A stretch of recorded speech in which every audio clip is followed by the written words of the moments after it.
Okay, it was a false alarm, but it still went on for a really long time, which was annoying. And then I did some other stuff, and now we are back to finish off all of my souvenirs and treats and stuff from Japan, so that I can finally, put stuff away.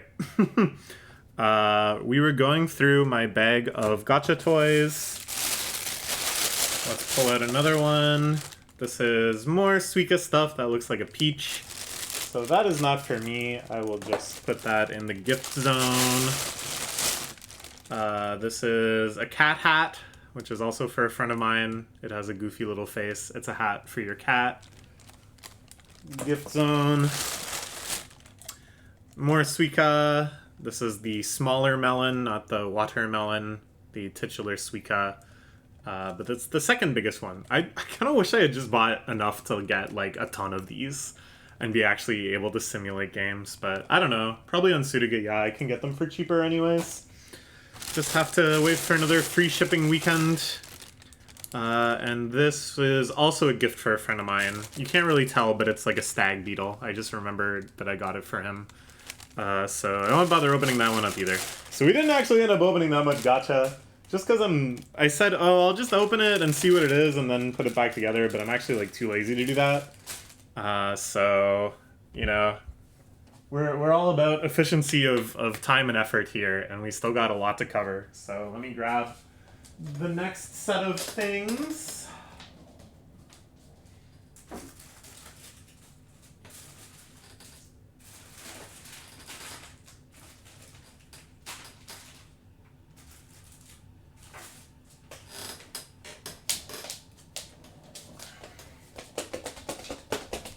Okay. This is another hotel freebie. Actually, these all are hotel freebies. There's like some skin lotion and skin milk. Milk for your skin, not made of skin. And cleansing milk. So that's neat. This is again for my friend who loves hotel freebies. I also got this bath powder, and I actually tried using one of these when I was staying at this hotel, and it's really nice. So I hope she enjoys that as well. Then also for a friend, she had lost the AV cables for her PS2 and kept looking for them. And then I think she bought some, and then it somehow got misplaced again, or something like that. I can't remember. But when I was in Junk Off, which is like the basement floor of Hard Off, where they have all sorts of like game consoles and stuff. In Junk Off, they just have random junk for extremely cheap, and they had PS2 cables, so we got it. You can play the PS2 again, play some something crossing or something. I don't remember what it's called. Hunter's Cross? Shepherd's Cross? That sounds right.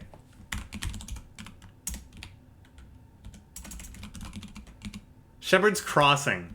Yeah, play some Shepherd's Crossing. Oh, it's on the Switch now, too. Neat.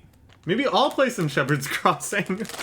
I got this white Black Thunder. A friend of mine is really big into the chocolate Black Thunder, and I had never seen this white Black Thunder before, so I thought that would be a fun gift. Apparently it's from Hokkaido. Got this in the airport. Yeah, I don't know. When I give it to her, I'll definitely ask to try one, but we won't open it now.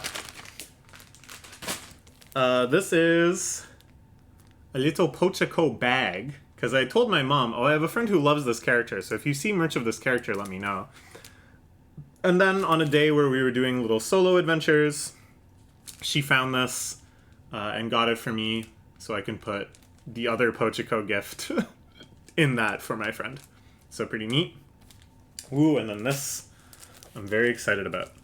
Okay, so you can see this little fella here, you might recognize as the Mighty Atom, aka Astro Boy, the beloved creation of Osamu Tezuka, who is the uncontested god of manga, the person who really birthed, revolutionized several times over, and still kind of leads the pack in terms of his oeuvre in the entire medium of manga.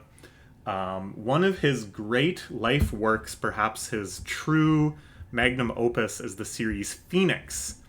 And Phoenix has quite a storied past that he first tried making it way back in the late 50s, but couldn't really find a home for it in any existing manga magazines. It probably wouldn't stand as a standalone piece.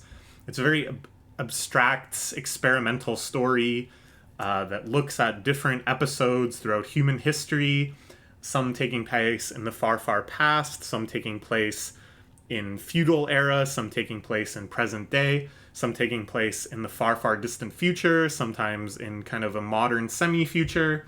All of them focused on humans' interaction with this phoenix that can bestow immortality and the conflicts that this brings.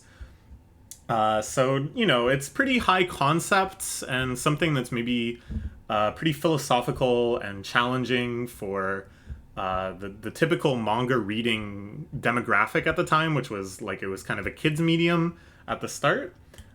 So after kind of failing to get traction on Phoenix in different eras, Tezuka decided to just make his own magazine for more adult alternative comics. He wasn't the first to do this. There was also a magazine called Garo that kind of catered in these same more artistic experimental directions.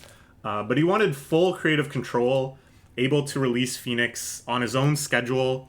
And in fact, he did publish Phoenix slowly, sporadically throughout his entire life. It actually remained unfinished at his death, very tragically. But for the biggest majority of it, it was published in this magazine, Calm. So I saw in a Mandarake a huge, well, not huge, but a big shelf full of back issues of Calm. This one is from 1968. And I picked this one out because I did a little research online, and I believe this to contain the last chapter of the second section of Phoenix, which is the section that takes place in the far, far future. And the last chapter of that I found very moving, very meaningful and profound when I first read it. Phoenix, I mean, you can probably tell from kind of the hushed tones. Not that I'm very hushed, but the reverence that I'm giving it is one of my favorite manga of all time. I read it back at my undergrad's library. They had a full set of English copies of it. It's actually quite hard to track down the official English copies, and for quite a while, I don't think this is the case anymore, but for quite a while there wasn't even good scanlations of it. So it was really a fortunate opportunity for me to read it back then, and it had a huge, huge influence on me. So, if I am actually able to track down this and get the original magazine from way back in 1968, almost 50 years ago. No, more than 50 years ago, almost 60 years ago, 56 years ago, that contains one of my favorite manga chapters of all time in the format that it would have originally been seen by readers in Japan. That's pretty sweet. And you know what I paid for this artifact, for this 50-year-old treasure that, all things considered, is in pretty good condition. It's like a little beat up, but come on, it's over 50 years old. I paid 300 yen. Less than $3. Mandarake is like not a real place. It's absurd. So yeah, here it is. It smells like an old book. It smells like the sort of old comics that my dad has kicking around from his childhood, which makes sense. I'm kind of flipping through it now. I'm seeing all sorts of things I don't recognize and I don't expect to recognize. This looks like a comic with a very interesting kind of fourth wall breaking paneling. This is very experimental too. So yeah, I don't know anything about any other thing that's published in here. There's like some essays, a series called Rensai that has this very beautiful minimal art. This also looks like Tezuka. Did he perhaps have multiple series? No, I think that's just the art style. That's by someone else. That's just the art style of the time was so dominated by Tezuka's influence. This seems to be kind of a more day-to-day slice of life thing. I'll have to like put this back in the bag or something. I should keep this out of the elements as much as I can, because it's not like it's on super high quality paper, you know. But yeah, this one seems to be like a little family comedy centered around a cat. A lot of essays and maybe interviews or something in here. I'm looking for Phoenix. But this is all so fascinating. And I think this is stuff, like, the essays and interviews less so, but the comics, I think I should be able to kind of figure out what's going on. Like, I won't understand the context in which it's happening, but the dialogue and stuff, I actually feel decently competent that I'd be able to figure out what people are talking about with the aid of the pictures. But yeah, these long, like, visual kind of essays here, too. This one goes on for quite a ways. There's a lot of text here. It seems to be some sort of war story. I'm looking for Phoenix. Maybe it's at the very end. Or maybe it's at the very beginning. I don't think I started at the very beginning. Shiro... how's this pronounced? It's like shape. White shape. This one is totally dialogueless. So that's easy. Let me go to the very front. There we go. Ah, it's not the chapter I thought it was. Dang. The information I got was wrong, I guess. But this is a very cool chapter too. This is right at the start of another arc, I believe. So this is after the future arc. And now it jumps back to prehistoric times. Or maybe this is how the future arc ends? No, I remember this arc. But this is a pretty awesome chapter to get to. Just... this is... There's no good way to do this. Some color pages, or, you know, color enhanced pages, not full color, but the Phoenix itself gets a lot of dialogue. No good way to show you this. But this is so cool. Ooh, we even get Furigana. That should make it easier too. Sometimes I don't know the kanji, or I don't remember the kanji, but if I can pronounce it out loud, it comes to me. So yeah, I'm very happy with this. I mean, for the price, like, good golly. What a bargain. 300 yen to own a little slice of manga history like this.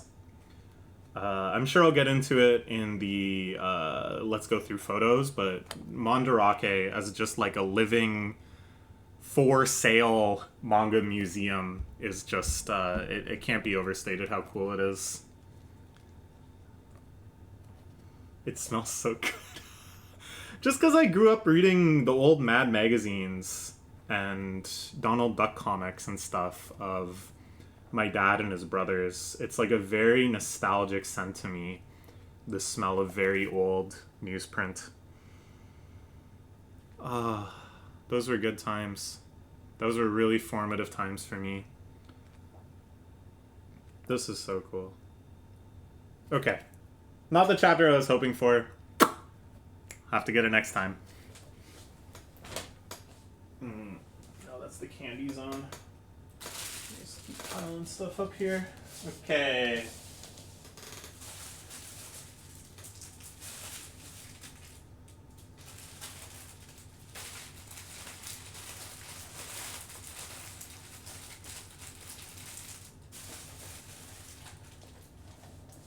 We're getting near the end.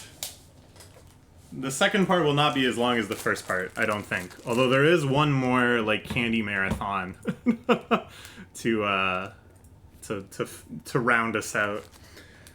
This is another Disney Celebration Hotel toothbrush. I might keep this one. Comes with a little thing of toothpaste too. Dang. So good. Candy. Alright, let's have some candy. This is another Ghana chocolate products. I'd never had this one before. They're like little filled up chocolate puffs, kinda. This is, I think, just a vanilla flavor. I can't open it. I still can't open it. There we go. I'm a dummy. So yeah, I'm excited about this. I really like Melty Kiss. And just kind of the box and packaging reminds me of Melty Kiss. So I'm hoping it's something with a similar kind of like soft, sweet, chocolatey profile. Mmm. Mmm. Oh, wow.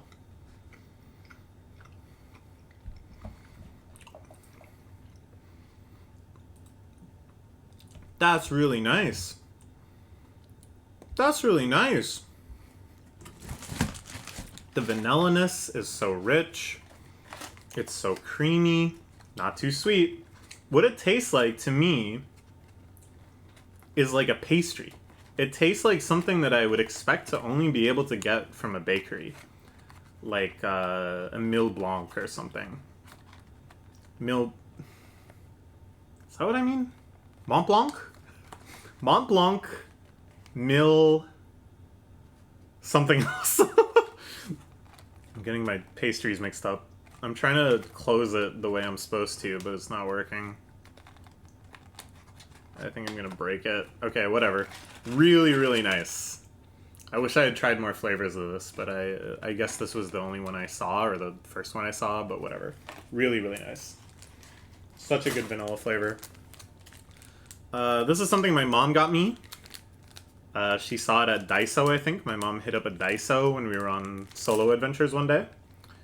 Let's try it out. Because she was like explaining it to me, and then she showed me a video of it.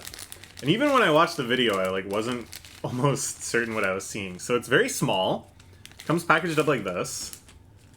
And then it expands. Whoa! Cool! It really pops out. Oh, that's nice! It's like more powerful than I thought it would be. It's bigger than I thought it would be. It expands so much. Now the real test is, can we put it away? Putting it together is the easy part.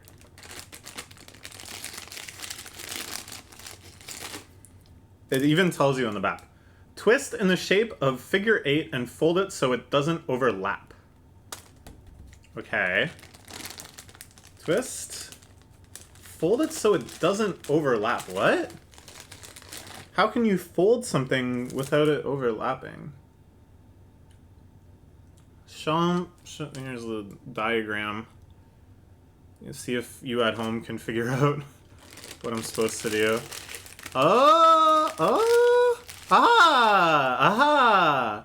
I did that off camera. So anybody who's watching this as a tutorial for how to fold yours, here, let's do it one more time. The way it pops out is so satisfying. Sometimes you just gotta pop out and show people. Do you see? Do you see? I can't really explain it very well. You just kind of put it inside of itself. And then, to prevent it from exploding, you just put it away. Cute. She got one for herself, too. That was like a different pattern. I can't remember what it was. But I got the Uchiwa. Uchiwa. Is that grapefruit? I don't know. Cool. Disney Hotel slippers. I got 2 pairs because I wanted one too. They're pretty cheap, but I think for free slippers, they're actually pretty good. I wore a pair while I was there too. So yeah, they're still like disposable. You're not going to be able to wear these like day in, day out.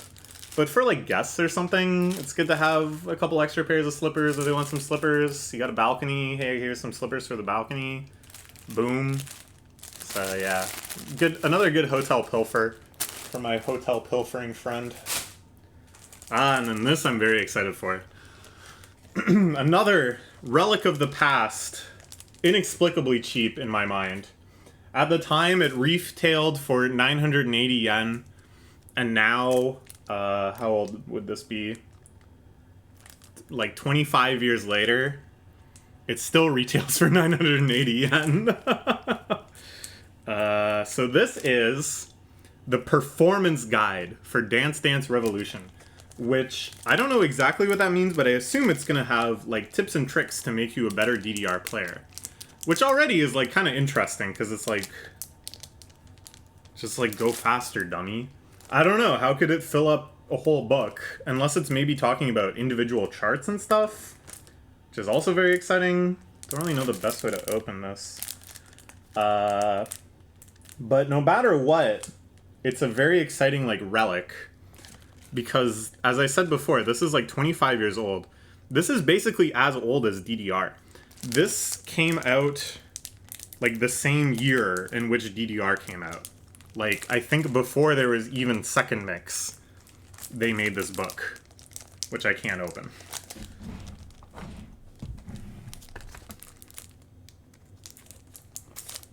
Okay, that should do it. So, a real historical artifact in quite immaculate condition. Very excited to find this in a kind of random retro game store. I just happened to go in near but not in Akiba. There it is. Okay, so it really is. We opened it to Little Bitch. And Strictly Business. But it teaches you for every chart. Now here's a hard one. Trip Machine. This is like one of the boss songs early on. It gives you the whole step chart to study, and then it gives you tips and tricks for like all the different sections. Oh, Paranoia! The full Paranoia chart. That's so crazy. Little guides on how to position your foot. It's teaching you to do some sort of foot swap here. Oh yeah, this is like big crossover. That's so cool. Butterfly. Banger. Aye, I'm your little butterfly. Green, black, and blue? Huh? Yeah, I think so. Green, black, and blue are the colors in the sky. Wow. Interview with presumably some of the developers of DDR. Some general guides, the basics. How do you move your body? Oh, this is for like routines. It's describing how you can do a doubles routine. That's advanced. They were figuring this shit out early. There's a section of reviewing the music itself. Once again, Lil Bitch. Prominently featured. Oh, this is so cool. What a legacy. Because, you know, I'm a DDR player. I'm a DDR fan. More than that, I'm an ITG fan, really. I don't know the last time I played like vanilla DDR, but it's part of my legacy. It's part of my culture. If it wasn't for this game, my life would be radically different in ways that I cannot even begin to describe. Oh, there's even the survey card is still attached in the back. This is like truly immaculate condition. Okay. Well, I'm very happy with this. We'll definitely have to explore this some more. Look up some particular charts and try to puzzle through what they might be saying about them. Very cool. And on the back, J-League Tactics Soccer, which I guess is some sort of strategy team management game. Beast. Okay. We're almost there.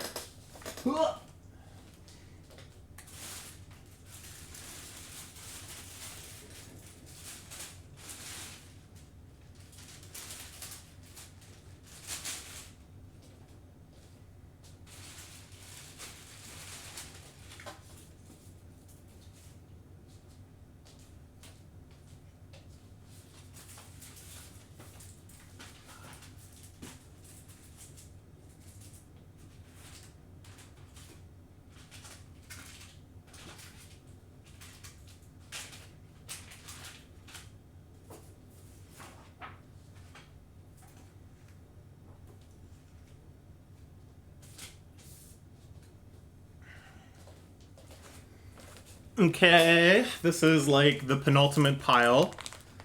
Starting off with this gummy that I was very interested in. Once again, the Canro brand kind of carries. I would eat pretty much anything they put out. But this is the Mysterious Fruit Gummy. You can see down there.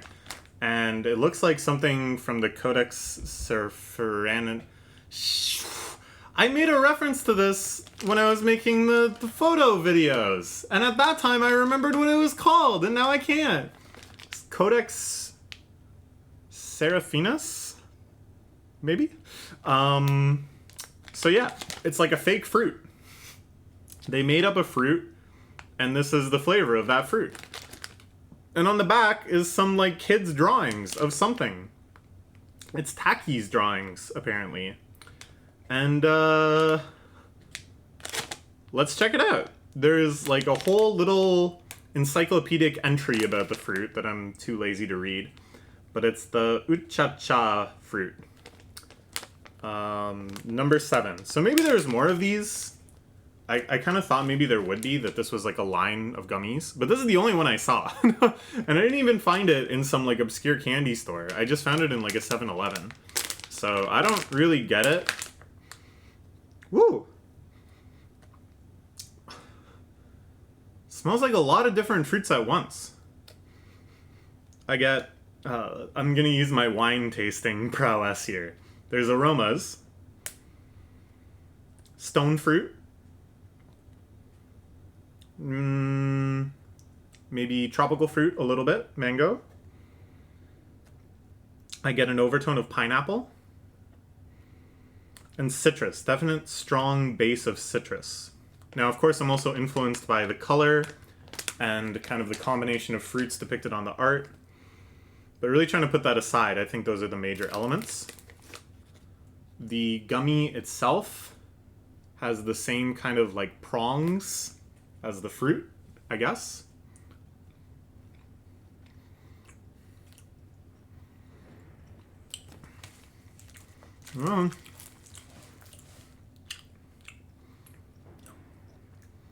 Whoa.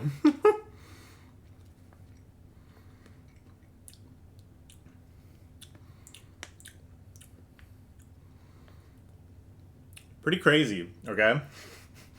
Pretty crazy. So first off, one of the most... Oh, all the gummies are different shaped too. This is bizarre. One of the most heterogeneous gummy textures I've ever seen. Where the bottom is like very almost tough and chewy, as if you're chewing through the rind.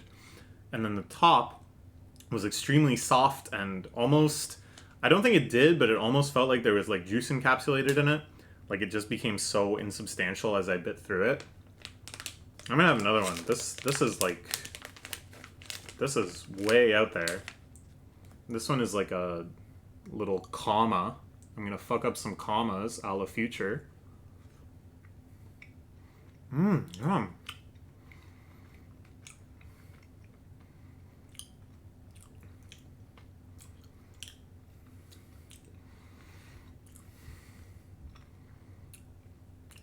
Okay, same deal with the two different textures, which I don't even know how they do that. The flavor? I can't even describe it, man. Like, it's not like crazy. It's not like, whoa, this is like nothing I've ever tasted before. It's kind of like a tropical fruit flavor, but it truly is like a new one. It's not the same as any other.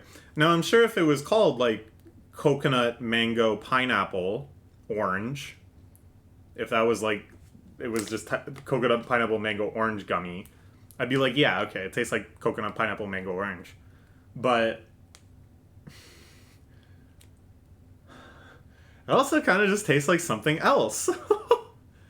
Whoa, okay, I'm a fan. I'm a fan. It's not like my all-time favorite. I'm not like salivating at the thought of having more of this. But it's solid. It's like they're cooking something here. The concept, the presentation, and the novelty of the flavor are all so strong that even though the flavor itself is like not an instant classic to me, I'm like, something's brewing. I'm into this. Okay. More hotel freebies. This is a hair tie. Official Walt Disney Celebration hair tie. At this point, I was just taking things for the sake of taking them. Just because it's like a meme for me and my friend that she loves all the hotel freebies. So here's another one. Here's more bath powder. This is another scent that my mom had tried and she really liked it too. So I think that'll be a winner. Even more botanical cleansing foam. I'm so excited to give her all this stuff. It's just so silly. So, here, I'll introduce this one first. I was trying to think of like more souvenir-y stuff to get some friends, and I have some friends that are like into movies. And in Japan, something cool they do is make like a pamphlet for each movie. This is clearly Saw 5's. And I thought, I should go check out stores that sell these, because A, I've never really been to those stores before and it sounds cool, and B, I can try to track down pamphlets for some of their favorite movies, and that'll be a nice souvenir. And I think this is a great idea. I think I was really cooking when I thought of this. What I failed to realize, I massively underestimated these stores. They are so dense and archival, with a sorting system to that my feeble gaijin brain just could not keep up with. And basically, I had like certain films, specific films, and certain like directors in mind. But the way it was sorted was that some sections seemed to be sorted by like year or decade. Some sections seemed to be sorted by movie title. Some sections were sorted by last name of lead performer. Some sections were sorted by country of origin. Like, what I'm saying is that I saw sections labeled all of these things. There was like a Brad Pitt section.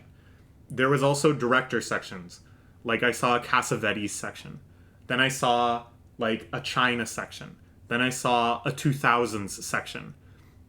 Then I saw like a, what's his face? At any rate, I saw all these different sections, and then I was like, okay, so for a given movie that fits into like a year, a country, a director, an actor, even a genre, there was genre sections too. It's like, where would I find which of these takes precedence? And it was so overwhelming, and you could barely move. Like the aisle width was teeny tiny. It was like I was kind of losing my mind a bit. But you know, what was nice is that one friend of mine is super into horror movies, and I found the horror section, so we just looked through those, and I was able to find the Saw pamphlet, which is pretty cool. It's actually really cool. I don't know. Maybe I shouldn't have opened it because it's a souvenir for her, but I wanted to see the other thing that was in here, which was kind of like wedged inside this book. There's a little pamphlet thing. Whoa, spooky! And then within the book, they have like a little diagram to help you get up to speed with the lore, bios for all the characters in case you missed the first 4, bios of all the staff so you can figure out, you know, who did what. Really neat. I really love this tradition of making movie pamphlets. If they did it in North America, I know I'm the type. This is a mask! You can cut this out and it becomes a mask! God, this is so cool. What a good find. Yeah, I'm sure I'm the type that if they did this in North America, I would be buying up all of them. There's even a little bonus, little poster thing in here too. Anyways, so I got this nice horror one for my horror-loving friend. And then my other friend loves more like artistic movies, foreign films, what have you. And it was a real pain in the butt to find any of the directors he likes. His favorite director, maybe one of his favorites, is Wong Kar-wai. He's looking everywhere for some work of Wong Kar-wai. In a funny coincidence, I finally went to the guy working there. It was like, oh, sumimasen, Chugaku no kantoku name wa Wong Kar-wai ga shiteru, arimasu ka? You know, do you know this guy? Have you heard of him? Or is there any of his stuff here? Ego programmer ga arimasu ka? Do you have any of the movie programs for this? And then, just in an insane coincidence, the spot where I was talking to him in the store, he just like reached directly in front of him. And there was a folder that just said Wong Kar-wai in Japanese. So it's not like I would have even recognized that at a glance, but it's just like, oh, it was right there. Unfortunately, it was picked pretty clean. There wasn't any of his like big bangers in there, unfortunately. But they did have... I wanted to get something at least. Wait, is this even a Wong Kar-wai movie? They had this promo roadshow flyer thing for A Touch of Light, which I hadn't heard of, but I assumed it was a Wong Kar-wai movie because it was in there. But now I'm looking at it and it says directed by Chang Jung-chi. Okay, whatever. Screw it. Okay, I tried my best. I tried my best. I navigated one of the craziest stores I've been in Japan, in Jimbocho, this archival store of movie programs. And I was looking for the Bellatars. I was looking for the Wong Kar-wais. I was ultimately totally failed. Oh well. It is what it is. Okay. Final two things, and then a bunch of candy, and then we're home free. I got 2 volumes of manga. My desire to buy Japanese manga has kind of fallen by the wayside. A, because I don't have a ton of shelf space right now in my current apartment setup. And I already just bought a bunch of books, but I wasn't like, oh, I need to buy even more books. And then I just already have so many Japanese manga. It's like the novelty isn't quite there, but at the same time, it's like I had to get some of the real classics because it's just so cheap too. Like both of these were 350 yen each, like $3. Like, come on, I'm not gonna get the final volume of Akagi, the legendary Mahjong series in which one Mahjong duel extended over like 2 decades in real time and 30 volumes of manga. Just one game of Mahjong. A true masterpiece of the Mahjong manga genre. Maybe my favorite Mahjong manga of all time. No, just kidding, that's 10. It's so good. It's the final volume. A little piece of history. I had to get it. And then, one of my favorite manga series as of late is Shima-kun, Shima Kosaku, who is a businessman rising up the ranks in a gigantic Japanese conglomerate company.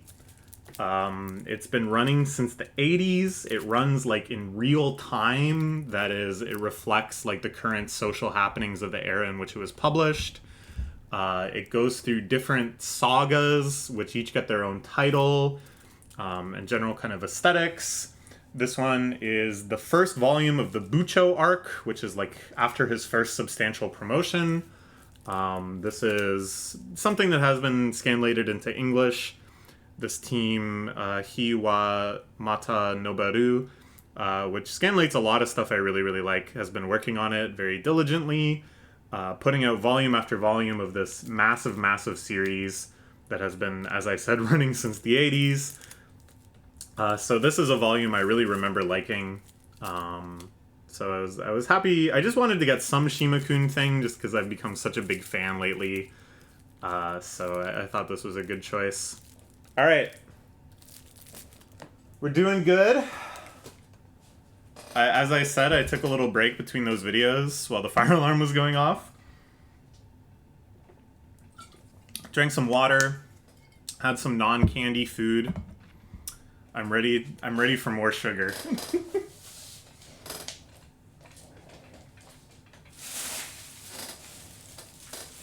This is my haul from another discount candy store. This one specializing entirely in candy that we found near our hotel in Ueno in the Ameyoko shopping district. I can't remember what all I got in here because this is pretty early into the trip. Okay, more Haichu Premium grapefruit. Well, I think I ate some of these in Japan. Yeah, it's open, yeah. I didn't remember doing this, but I must have ate them and liked them and then bought more at Donkey, and I'm really glad I did. So dang, I have 2 open bags of this now. I guess I'll have to eat them. Oh, and I got more of these too. I forgot. The real fruit Mikan Haichu.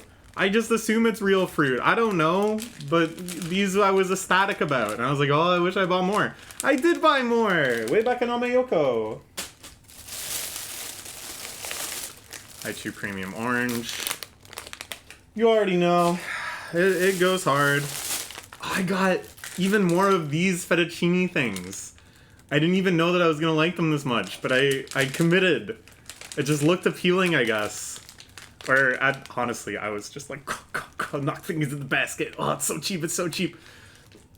120 yen, don't think, just grab. And I'm a genius for it. And I was so right for that. Ah. Now this, I am excited for. Because of this manga I read. Another one of my favorite manga right now. In fact, I should have gotten a volume of this, I enjoy it so much. Is the One Day Outing 4-Man. So this is a spin-off of the famous gambling series Kaiji. This one isn't about gambling at all. Basically, there's an arc of Kaiji. I don't have to explain all of it. Why am I explaining all of this? I'm going to keep explaining all of this. There's an arc of Kaiji where he's trapped in this underground labor camp, okay? He's being forced to pay off a debt. And then there's a little gambling ring within the labor camp where you can play for the camp's in-house currency. And really, it's a huge ripoff and scam. Kaiji eventually overcomes the evil foreman. And the thing that you can buy with that play money is a one-day outing pass. That for one day, you get to go outside the labor camp and enjoy the pleasures of free living again. Okay? And of course, Kaiji uses this opportunity to win a whole bunch of money out in the real world and pay off his debt instantly. It's an awesome, awesome arc. It's so good. But the spin-off series actually focuses on the evil, corrupt foreman before his downfall. And it just focuses on what he does on his one-day outings, okay? And in one of the chapters, it's just a great series. It's all about just the simple pleasures of life. Little restaurants he goes to and parks he visits and little just enjoyments. It's so great. But in one chapter, something else all the people in the camp do is sell snacks using the in-house money. And they're trying to determine who gets the right to sell which snacks in the labor camp. And they have this big debate over which snacks are the best. And one that people kept citing, the manga characters, people, quote-unquote, kept citing as the best is this bourbon raisin sand, okay? And I had never had this before. It didn't sound that appealing to me. A little cookie with, like, raisin jam in the middle. But everyone in the manga liked it so much. When I saw it in the store, we had to give it a try. It's 40% real raisin, is what I'm reading here, I think. I don't know. It's got a lot to live up to, I'll say that.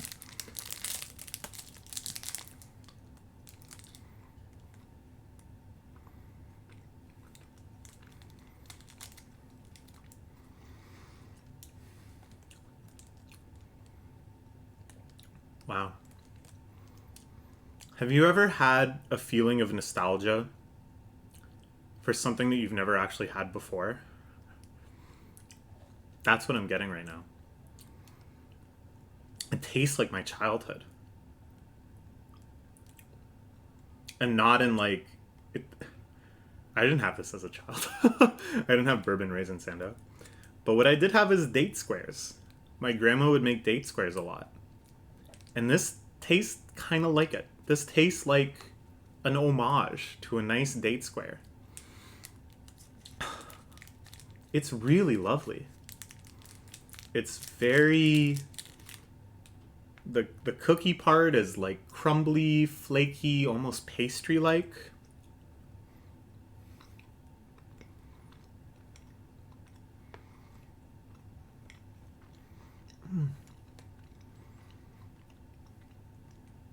And the raisin jam is just thick, rich, no additional sweetening, just the sweetness of raisins. It has that, I quite like it, that kind of granularity, that graininess of dried fruit really comes through. Lovely texture, lovely flavor. I'm like moved. I was having a little Ratatouille moment there. I was Anton egoing. Because I haven't had a date square in a long time. I should do something about that. But this captures like the essence of it in a way that's like really profound. I can see why people like this. I can see why this was special to all those guys in the manga. Damn.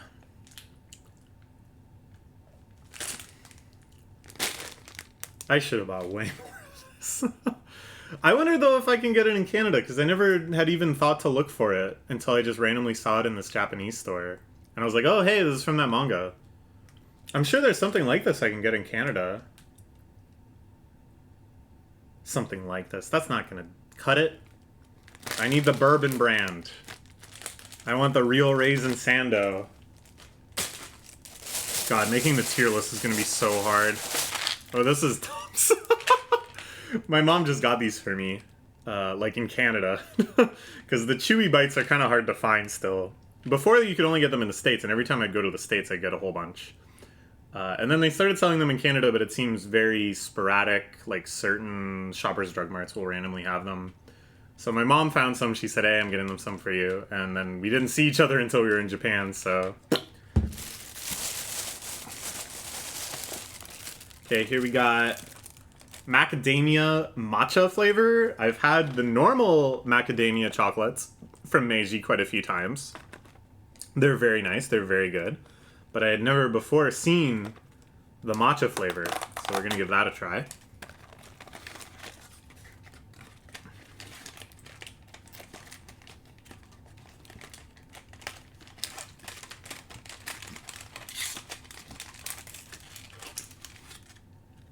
Of course, the nice, glossy, smooth, glamorous almost. Mmm. Mm-hmm. Mm-hmm. Mm-hmm. Mm-hmm. Ooh, that's good.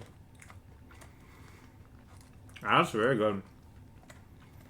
I mean, if you're a fan of macadamia, I don't have to sell you on that. A very, very tasty nut. An expensive nut. As Jerry's dad said on Seinfeld, that's like $1 a nut. And this not only has the nice creamy chocolate, of which I had come to expect, but the matcha flavor manages to be so matcha-y without being so bitter. Without having that kind of like grassy, earthy bitterness that you associate with strong matcha. This is somehow, I guess because of the sweetness of the chocolate and the sweetness of the macadamia, and just the way that it's incorporated, manages to have that strong matcha flavor without the bitterness. Not that it's overly sweet either. It's just a nice, mild, balanced matcha flavor that still lets you enjoy the rich, unique quality of matcha. That's nice. Even more than the matcha Kit Kat. Because I really like the dark matcha Kit Kat. I think it's like Otana no Aji. Adults flavor matcha. And this is kind of close to that, but it's like even more just kind of like balanced and restrained almost. Really nice stuff. Really nice stuff here. Puree grape. This isn't even exciting. Like, I don't even typically buy this in Canada because I've had it so many times. But like I said, I was just kind of buying on pure instinct, and these are so cheap there. I think at this discount candy store it was like 80 yen. I can't say no. This I saw for sale in a lot of spots. I think my mom bought a box too. It's shaped like Mount Fuji! Hooray! And it's strawberry cheesecake flavor. I don't know why they chose strawberry cheesecake. I don't know if it has some association with Mount Fuji. I don't know about. Is it because the mountain kind of looks like a cake? But yeah, like the other ones we looked at, this is like a Kit Kat gift box type thing. I'm excited to try it. I'm a big cheesecake fan. I don't really know how they're able to convey the richness of cheesecake in a Kit Kat, but I'm excited to find out. There it is. Very cute.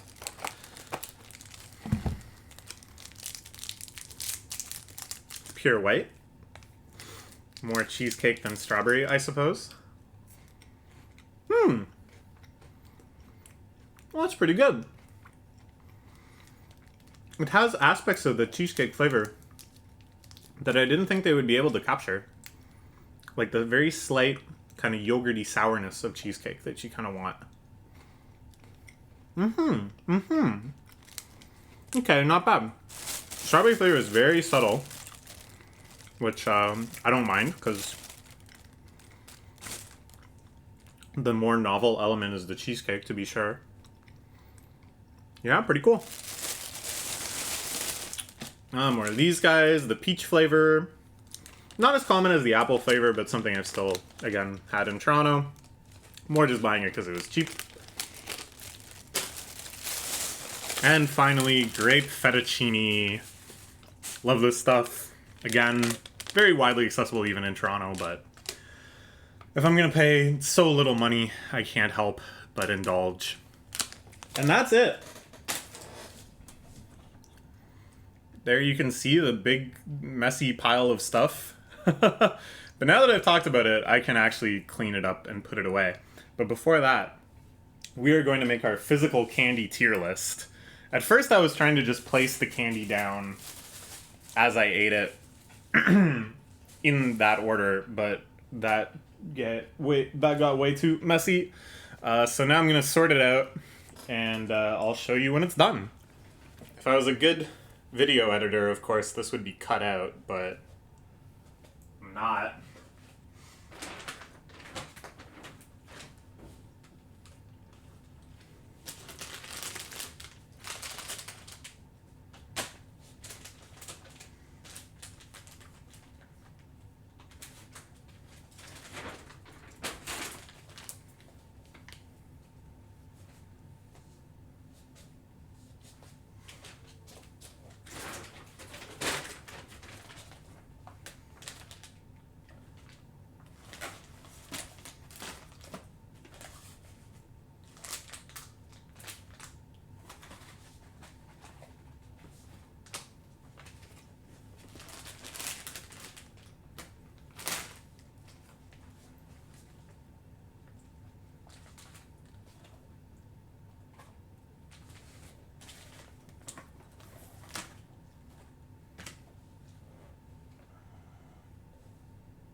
I need more space.